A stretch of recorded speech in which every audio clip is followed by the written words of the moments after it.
2024년 수요일 바른 선택과 신속한 실행.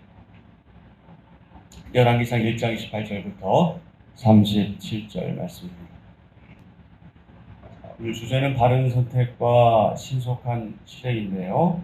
오늘의 말씀 요약을 보시면 다윗은 밧세바에게 솔로몬의 왕위 즉위식을 오늘 행하리라 그렇게 말합니다. 세 사람이 나오죠. 사도, 나단, 분하야 이렇게 세 사람이 나오는데 이 세 사람을 불러서 솔로몬을 노새에 태우고, 노새는 그 순나기와 암말 사이에서 태어난 동물이죠. 노새 태우고 기혼으로 내려가 그에게 기름 부어 왕으로 삼으라 이렇게 명령하죠. 다윗이 솔로몬을 이스라엘과 유다의 통치자로 지명했다고 말하자 특히 분하야가 기쁘게 대답합니다. 뭐라고 대답했을까요?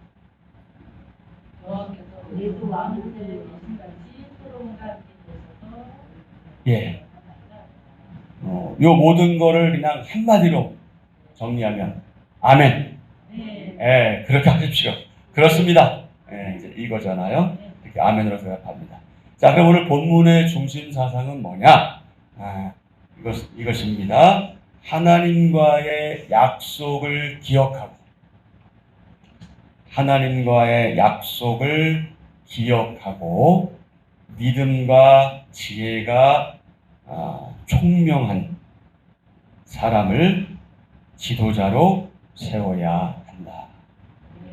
하나님과의 약속을 기억하고 믿음과 지혜가 총명한 사람을 지도자로, 리더로 세워야 한다. 자, 그 다음 페이지 가시면 오늘 크게 솔로몬을 후계자로 지명한 다윗, 그리고 신하들에게 새 왕을 알리는 다윗, 이렇게 두 대지로 나누어져 있죠. 먼저 1장 28절부터 31절 보면 솔로몬을 후계자로 지명한 다윗인데, 첫 절에 보면은 뭐라고 됐으면 한번 읽어보실까요? 시작. 증인이 명령상 있으며 어떤 사건을 사실로 볼 수 있습니다. 예, 사실 증인 2명도 부족하긴 하죠. 그런데 이제 일반적으로 증인이 2명이면 어떤 사건을 이제 사실로 인정하게 되는데, 율법에 의하면, 그러니까 특별히 신명기 말씀에 의하면, 지금도 마찬가지지만 과거나 지금이나 미래도 마찬가지일 거예요. 증인이 1명이면은 법적 효력이 없습니다. 그죠? 그래서 너무나 주관적이고, 그냥 자기 기분에 따라서 거짓말도 할 수 있으니까.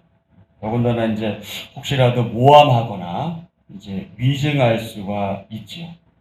그래서 억울한 피해자가 발생하지 않도록 하기 위해서 안전장치로 적어도 두세 명의 증인의 증언이 있어야 이제 유죄가 성립하게 되는 거죠. 그런데 이 두세 명의 이 증언이, 그러니까 증인의 증언이 나중에 그것이 거짓말이다, 그것이 위증이다, 자기들이 서로 입 맞춰가지고 위증한 것이다 할 때 그 사실이 밝혀지면 어떻게 됩니까? 그 역시 그 당시에 희생자가 당했던 것처럼 동일하게 그 벌을 받게 된다.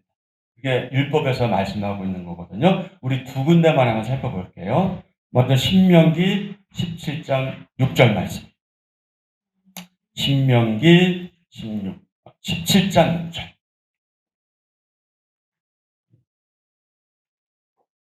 율법에서 주시는 말씀이죠. 6절. 이제 이 앞뒤를 다 읽어봐야 되는데, 나중에 여러분이 한번 앞뒤 다 읽어보시면 너무 좋겠고요. 그냥 이 6절만 보도록 하겠습니다.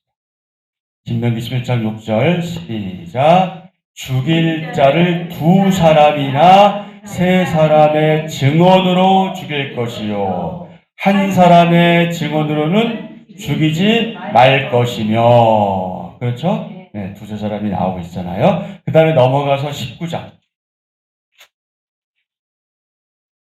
19장 15절, 또 20절이 좀 길긴 한데요. 제가 한 절, 여러분이 한 절 이렇게 나눠서 읽을게요. 제가 먼저 15절. 사람의 모든 악에 관하여 또한 모든 죄에 관하여는 한 증인으로만 정할 것이 아니요. 두 증인의 입으로나 또는 세 증인의 입으로 그 사건을 확정할 것이며. 만일 위증하는 자가 있어 어떤 사람이 악을 행하였다고 말하면 그 논쟁하는 쌍방이 같이 하나님 앞에 나아가 그 당시의 제사장과 재판장 앞에 설 것이요. 재판장은 자세히 조사하여 그 증인이 거짓 증거하여 그 형제를 거짓으로 모함한 것이 판명이 되면 그가 그의 형제에게 행하려고 꾀한 그대로 그에게 행하여 너희 중에서 악을 제하라. 그리하면 그 남은 자들이 듣고 두려워하여 다시는 그런 악을 너희 중에서 행하지 아니하리라. 아멘. 자, 율법도 있지만 지금의 그 법에도 위증죄가 무섭게 처벌되는 걸 우리가 알 수 있죠. 증인이 2명 이상 있으면 어떤 사건을 사실로 볼 수 있다. 자, 나단은 밧세바와 이제 시간차를 두고 왕에게 나가죠. 그래서 사실을 증언합니다. 그래서 다윗이 무엇을 확신하게 돼요? 아도니아가 왕이 되려 하는구나. 그래서 우리가 어제 살펴본 것처럼 1장 11절에서 27절에 보면 밧세바와 나단이 이 사실이 어떤 사실이에요? 아도니아가 왕이 되려고 하는 사실을 이제 말하잖아요. 자, 우리 1장 5절 한번 볼까요? 정말 아도니아가 이제 어떤 상태였는지. 네, 1장 5절. 자, 다 같이 시작. 그때 학기세 아들 아도니아가 스스로 높여서 이르기를 내가 왕이 되리라 하고 자기를 위하여 병거와 기병과 호위병 50명을 준비하니. 예. 네. 아도니아는 스스로 왕이 되려고 했었고요. 그래서 이제 그 다음 쭉 보면 이제 내용들이 나오는데요. 나름대로 이제 자기 스스로가 이제 왕이 되려고 준비를 하는 걸 알 수가 있죠. 그러자 이제 어제 우리가 살펴본 내용처럼 이제 나단이 밧세바에게 이제 힌트를 줘서 둘이 들어가서 왕에게 이 사실을 말하는 내용이 있었고요. 아도니아는 다윗의 이제 넷째 아들이에요. 근데 형들이 먼저 죽으니까 이게 내 차례구나. 드디어 내가 왕이 된다 이래가지고 왕의 허락도 없었는데 자기 스스로 이제 이런 행동을 한 것이죠. 그래서 다윗은 아도니아가 왕이 되려 한다는 것을 비로소 확신하게 됩니다. 자, 계속 보시죠. 다윗은 밧세바와 나단 앞에서 이전의 맹세대로 솔로몬을 왕으로 세우겠다. 이렇게 선언하죠. 이때 다윗은 내 생명을 모든 환난 날에서 구하신 여호와, 이런 말로 자신의 신앙을 고백합니다. 자, 우리 29절 말씀 한 번 더 확인해 볼까요? 29절 말씀. 왕이 이르되 내 생명을 모든 환난에서 구하신 여호와께서 살아계심을 두고 맹세하노라. 맹세하노라. 여기서 다윗의 신앙 고백의 단면을 볼 수가 있죠. 내 생명을 모든 환난에서 구하신 여호와께서 살아계십니다. 자, 그러면 여러분의 신앙 고백은 어떠십니까? 다윗과 관련해서 한번 이렇게 비추어 볼 때, 여러분의 모든 지금까지 인생 여정을 한번 돌아보시면 어떤 고백을 할 수 있을까요? 물론 이제 여러분들은 이미 고백을 하신 분들인데 다윗은 이런 신앙 고백을 했습니다. 그러면서 이제 30절에 보면 내가 이전에 이스라엘의 하나님 여호와를 가리켜 내게 맹세하여 이르기를 내 아들 솔로몬이 반드시 나를 이어 왕이 되고 나를 대신하여 내 왕 위에 앉으리라 하였으니 내가 오늘 그대로 행하리라. 그런데 어떤 일이 있었던 거예요? 왕의 생각은 다른데 아도니아는 자기가 왕이 되려고 착각 속에 빠졌던 것이죠. 다윗에게 하나님은 그를 선택하신 순간부터 지금까지 늘 함께 하시며 도우신 하나님, 살아계신 하나님이시죠. 다윗은 자신의 후계자에 대한 하나님의 뜻에 전적으로 순종합니다. 그래서 성도는, 우리 하나님의 사람들은 하나님의 뜻을 이루는 순종으로, 여기 잠깐 우리가 한 단어를 집어넣으면 성도는 기쁨으로, 하나님의 뜻을 이루는 순종으로 생애의 마지막을 마무리할 수 있어야 하겠다. 하나님의 뜻을 이룰 때 억지로 할 수 없이 하기 싫은 데가 아니라 기쁨으로. 그러니까 기쁨으로 한다는 것은 뭐예요? 그건 스스로 우러나와서 하는 거잖아요. 자발적으로.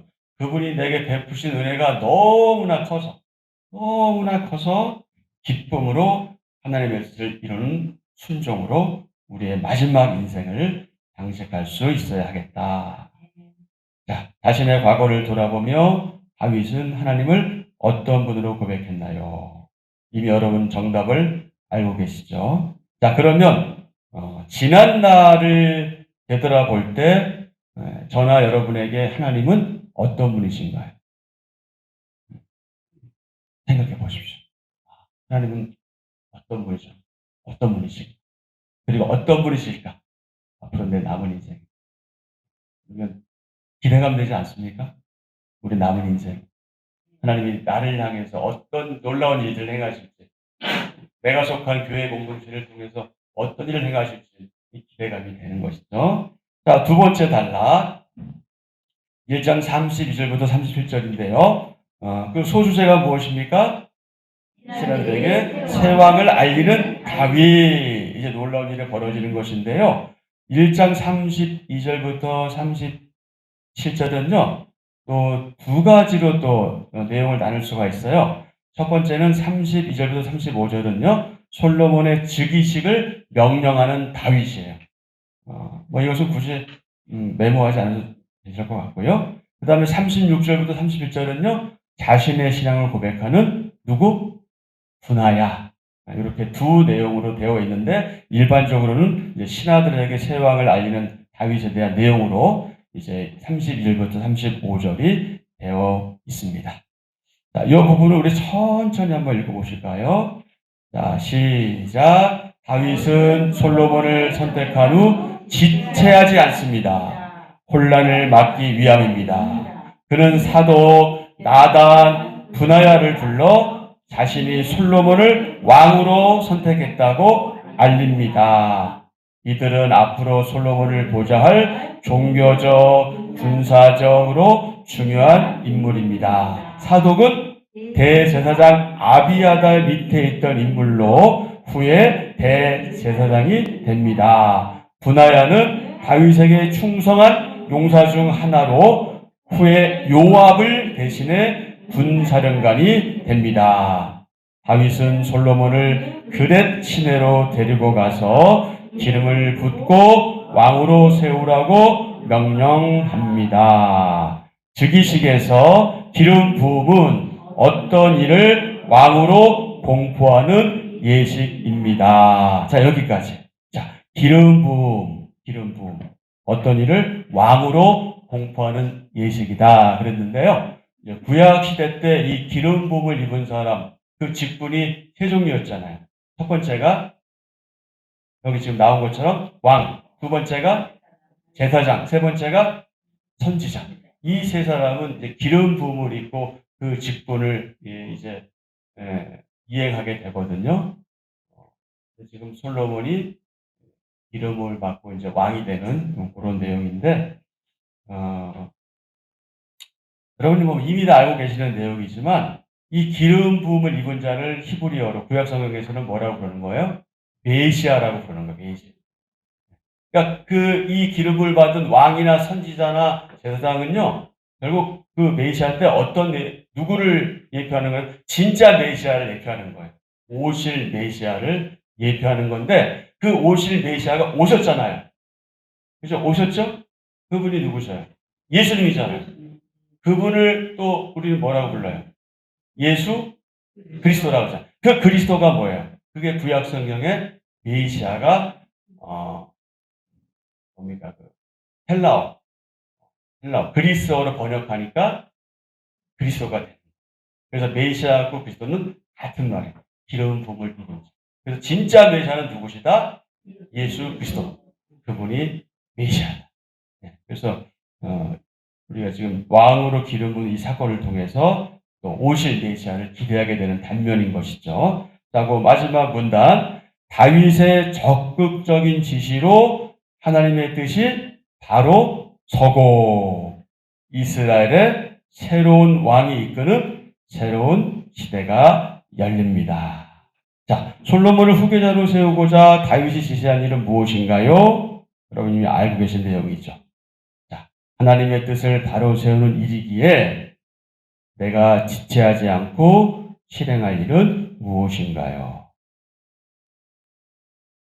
가정이든 뭐, 우리가 교회 공동체든 바로 거기서 하나님의 뜻을 바로 세우는 일. 그때 내가 머물지 않고 내가 지체하지 않고 실행해야 될 일은 무엇인가. 늘 우리가 그 부분을 염두에 두고 그런 일들이 생길 때마다 하나님께 구하면서 즉시 하나님 뜻을 이루기를 위해서 우리들 자신을 드리는 일이 필요할 겁니다. 자, 오늘 본문의 교훈과 적용 한번 살펴보면요. 하나님 나라의 통치는 그분이 세우시는 그분의 마음에 합한 지도자를 통해서 성취되어 간다. 하나님의 마음에 합한 자를 통해서 이루어져 간다. 그러므로 하나님의 말씀을 따라 지도자를 세워야 한다.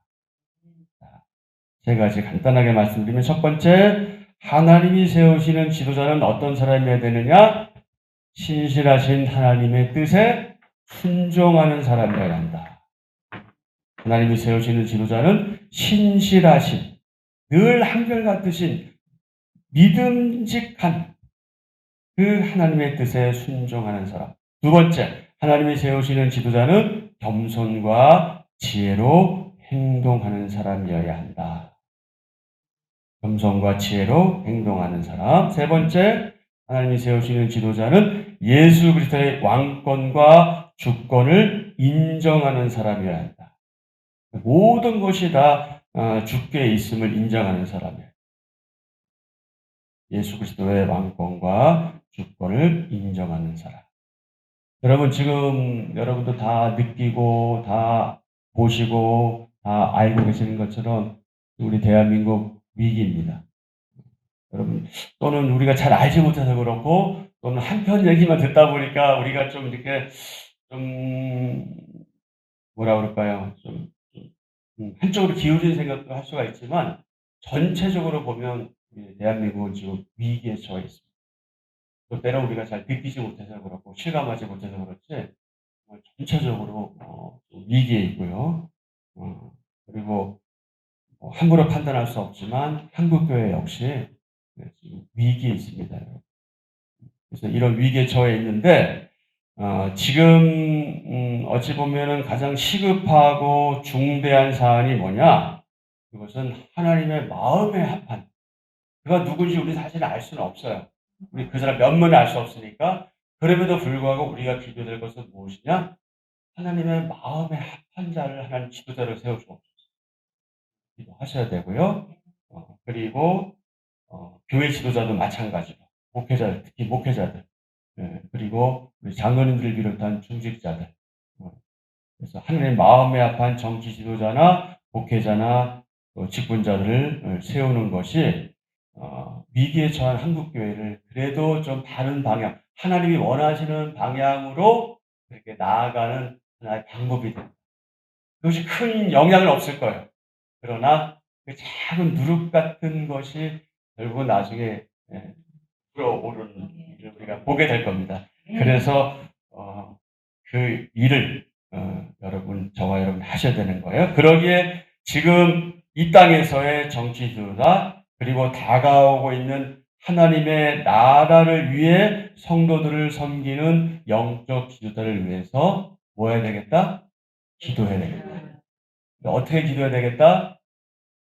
정말 간절하게, 정말 우리의 눈물을 쏟아보면서 기도해야 돼요. 그리고 여러분, 제가 전에도 그런 말씀 잠깐 드렸고 지금도 계속해서 드릴 것인데요. 특별히 목회자들은 여러분의 눈물로 먹고 삽니다. 여러분의 눈물이 없이는 살 수 없어요. 되게 사람들은 교회는 그저 적당한 사례비를 주면 그렇게 살겠지라고 생각하지만, 여러분, 저희는 돈으로 살지 않아요. 있으면 있는 대로 없는 대로 사는 사람들이에요. 그러나 여러분의 눈물이 없으면 우리 살 수 없어요. 정말 살 수 없습니다. 그렇게 여러분들이 기도해 주셔야 됩니다. 자, 한 절 묵상 보시죠. 한 절 묵상, 열왕기상 1장 30절, 한 절 묵상, 우리 천천히 다 같이 한번 읽겠습니다. 신앙적 결단은 하나님의 뜻을 이루는 도구입니다. 다윗은 내가 오늘 그대로 행하리라 라며 솔로몬을 왕으로 세우겠다는 자신의 의지를 강력하게 표현합니다. 솔로몬이 다윗에 이어 왕이 되는 것은 하나님 뜻입니다. 그것이 이루어지는 과정에서 나단의 지략과 밧세바의 간청이 있었고, 왕권 이양을 위한 다윗의 결단과 실행이 필요했습니다. 하나님의 뜻은 수동적 기다림의 어두운 방 안에서 적극적 결단이라는 문을 열 때 이루어집니다. 아멘. 그래서 신앙은요, 여러분, 기다림과 인내입니다. 이렇게 막 서둘거나 급한 마음을 가져서는 안 되고요. 기다려.